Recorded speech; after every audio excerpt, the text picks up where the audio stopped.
सभी स्टूडेंट्स को मेरा गुड मॉर्निंग।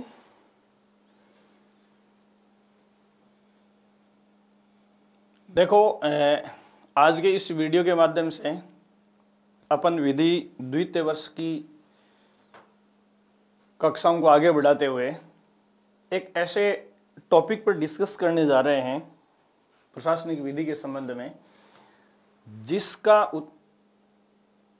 संबंध जो है वो उन परिस्थितियों से है जब प्रशासक या प्रशासनिक संस्थाएं अपनी मनमर्जी से किसी कार्य को करें और इससे व्यक्तियों या सिविलियंस के किसी प्रकार के अधिकार प्रभावित होते हैं। तो ऐसी सिचुएशन में प्रशासनिक विधि जो है वो कौन से अनुतोष या रेमेडीज जो है वो प्रपोज करती है। तो इस टॉपिक को अपन शुरू करें इससे पहले मैं आपको ये बताना चाहता हूँ कि ऐसी कौन सी कंडीशंस बनती है जिनमें प्रशासकों के विरुद्ध अनुतोष की आवश्यकता पड़ती है। तो यहाँ देखिए, आज का जो टॉपिक है इससे संबंधित जो हेडिंग्स अपन डिस्कस करेंगे उनका आप स्क्रीनशॉट ले लीजिए आराम से। ये सफिशिएंट नोट है इस टॉपिक के ऊपर। देखिए, टाइटल है प्रशासन के विरुद्ध नागरिकों को अनुतोष और उपचार की आवश्यकता कब होती है, या एडमिनिस्ट्रेशन के अगेंस्ट सिविलियंस को कंपनसेशन और रेमेडी की जरूरत कब पड़ सकती है, वो कौन सी परिस्थितियां हैं।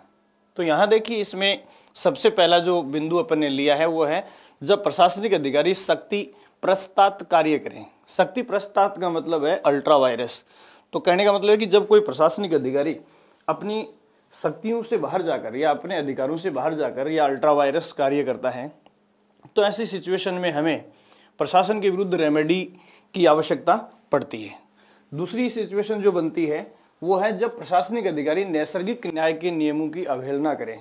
जैसा कि अपन सब ने पहले जान लिया है कि नेचुरल जस्टिस क्या है, उसके कुछ एलिमेंट्स मैंने आपको बिल्कुल ठीक से बताए थे कि नैसर्गिक न्याय जो है उसमें पहला एलिमेंट बताया था no one become own justice, कोई भी व्यक्ति अपने मामले का निर्णायक या न्यायाधीश नहीं हो सकता।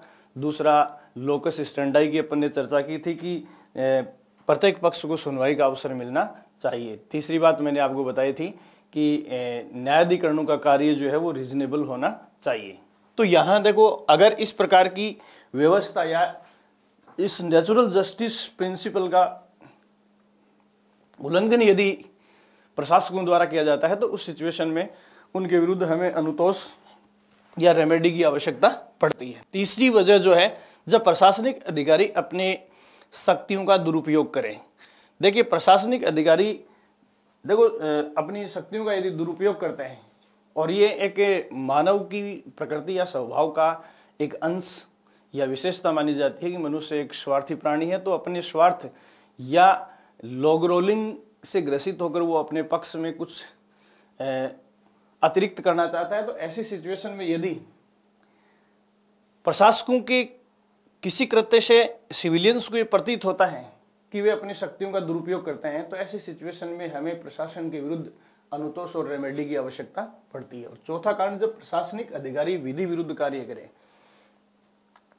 देखो, प्रशासनिक अधिकारियों के सभी कार्यों का लॉफुल होना बहुत जरूरी है, विधितय होना बहुत जरूरी है। और यदि कोई प्रशासनिक अधिकारी विधि विरुद्ध कार्य करता है तो ऐसी सिचुएशन में नागरिकों को अनुतोष और उपचार की आवश्यकता पड़ती है। ये चार महत्वपूर्ण कंडीशंस बनती हैं जिन परिस्थितियों में सिविलियंस को प्रशासकों के विरुद्ध या प्रशासन के विरुद्ध अनुतोष या कंपनसेशन और रेमेडी की आवश्यकता पड़ती है। देखिए, यहाँ उपर्युक्त में से किसी भी तरीके से किसी राष्ट्र के नागरिकों को प्रशासन के विरुद्ध मिलने वाले अनुतोष व उपचार उस राष्ट्र के संविधान एवं मौजूदा विधियों पर निर्भर करते हैं। फिर भी लगभग लोकतांत्रिक राष्ट्रों में प्रशासन से पीड़ित नागरिकों के लिए निम्न रास्ते मौजूद हैं। देखिए, इन चारों में से किसी भी परिस्थिति का यदि किसी देश के सिविलियन या नागरिक को सामना करना पड़ता है तो ऐसी सिचुएशन में उसे कौन से अनुतोष और उपचार उपलब्ध होंगे, ये उस राष्ट्र के संवैधानिक ढांचे पर और संवैधानिक ढांचे के साथ साथ संविधान के संगत निर्मित इस बाबत जो विधियां हैं उन पर निर्भर करता है। तो कहने का मतलब ये है कि ये नेशन वाइज वेरी करता है कि सिविलियंस के विरुद्ध कैसे उपचार हैं, और राष्ट्र के संविधान और विधियों के अकॉर्डिंग ही वो संस्थाएं या वो पदाधिकारी मौजूद होते हैं जिन्हें नागरिक ऐसे प्रशासन के विरुद्ध शिकायतें कर सकते हैं। तो यहाँ इसमें देखिए जो रास्ते मौजूद हैं सिविलियंस को, उनमें पहला रास्ता है नागरिक उच्च प्रशासनिक अधिकारियों को शिकायत व अपील कर सकते हैं।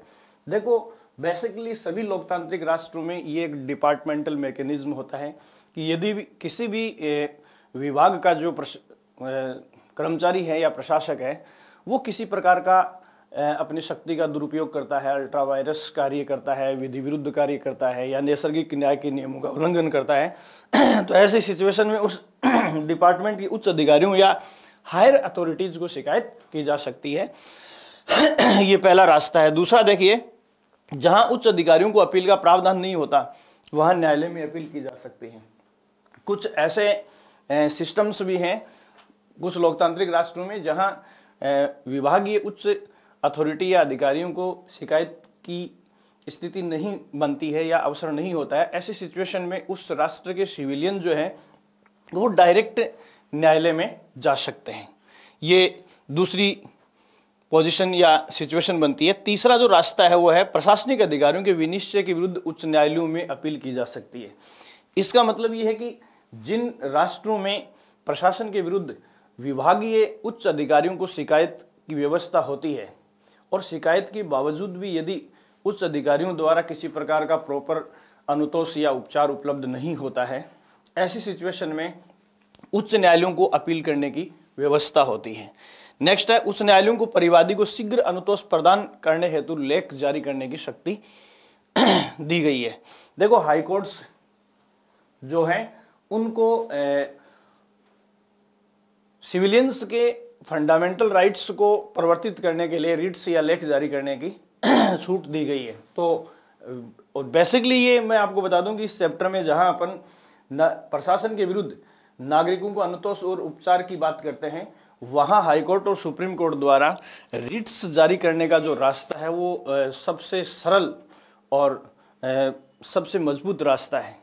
और ये रिट्स जारी करने की वजह से ही हाईकोर्ट और सुप्रीम कोर्ट जैसी संस्थाओं को फंडामेंटल राइट्स का कस्टोडियस या संरक्षक कहा जाता है।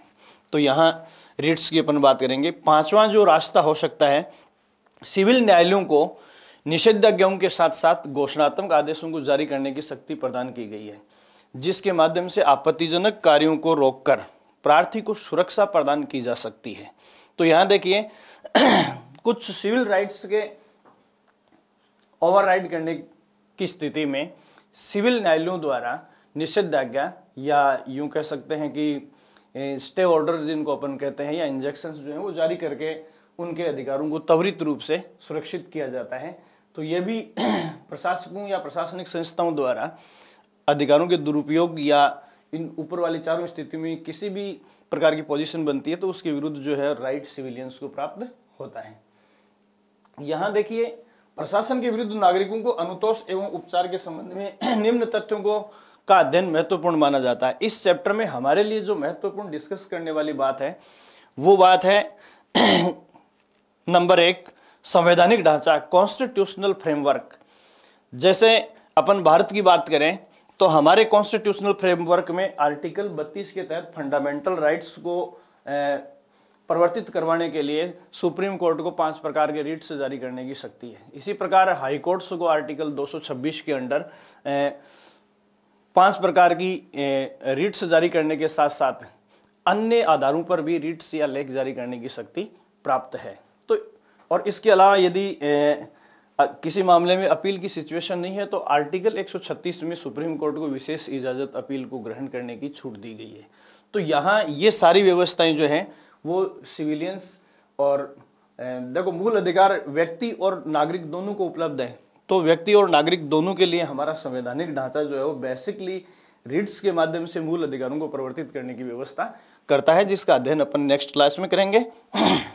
दूसरी जो बात है प्रशासनिक प्राधिकारियों के सम्मुख किसी प्रशासनिक कार्यवाही हेतु शिकायत।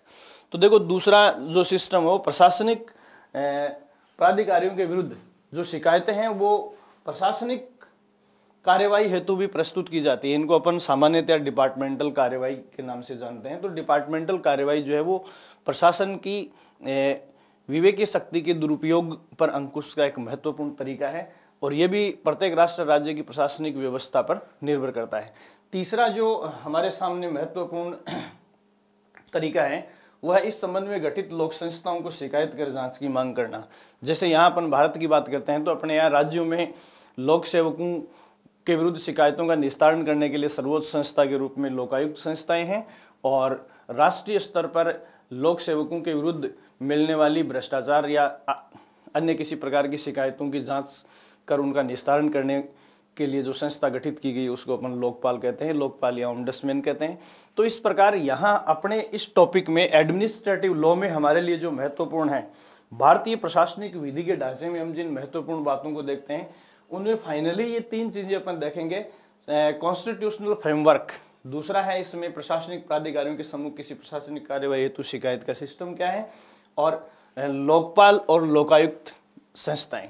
ये अपने यहाँ देखो प्रशासन के विरुद्ध नागरिकों को अनुतोष और उपचार के मामले में महत्वपूर्ण टॉपिक्स बनते हैं, या यूं कह सकते हैं कि जहां कहीं नागरिकों द्वारा प्रशासन के विरुद्ध किसी प्रकार की शिकायत की जा सकती है और जहां नागरिकों को अनुतोष और रेमेडीज मिल सकती हैं, इस संबंध में हमारे यहाँ चीफ या मुख्य रूप से ये 3 पैटर्न जो है वो स्टडी किए जाते हैं। तो यहाँ आज की इस वीडियो में अपन ने डिस्कस किया है कि प्रशासन के विरुद्ध नागरिकों को अनुतोष और उपचार की आवश्यकता कब होती है। तो ये 4 कंडीशंस मैंने आपको बताई हैं। दूसरी, लोकतांत्रिक राष्ट्रों में प्रशासन से पीड़ित नागरिकों के लिए कौन से विकल्प मौजूद हैं और उनमें से भारत में किस रास्ते को अपनाया जाता है। तो आज की इस वीडियो में ये जनरल इंट्रोडक्शन मैंने आपको करवाया है। Thank you so much.